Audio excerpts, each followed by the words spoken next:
Hi, this is Jackie with WTI. If you're like me and get tight muscles, sore muscles, and swollen lymph nodes and knots, but you're not able to get a regular massage, I would definitely recommend this for you. This is the LiBa massage hook.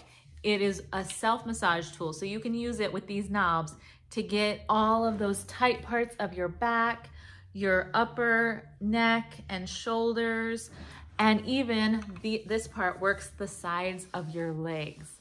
So if you're like me and you go walking and jogging and you do workouts and you get sore muscles, this helps so much with relieving those sore muscles.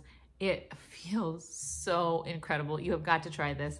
My friend who is a massage therapist assistant recommended one of these for me. And this one is especially sturdy, which helps so that you don't have to put as much pressure on it.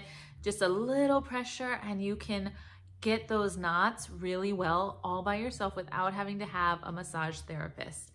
And it is just such a good feeling. I get headaches sometimes, and I used this when I was having a migraine and just massaged my neck and those tight points here where I have different lymph nodes that get swollen.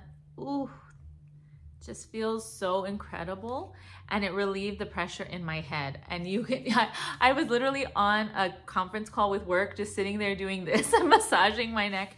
And you know what? I regret nothing because I felt so much better. But people are like, "What are you doing?" And I'm like, you haven't tried this? This is amazing. So guys, if y'all have not tried these, you have got to get one of the LiBa massage hooks. But that's just my point of view.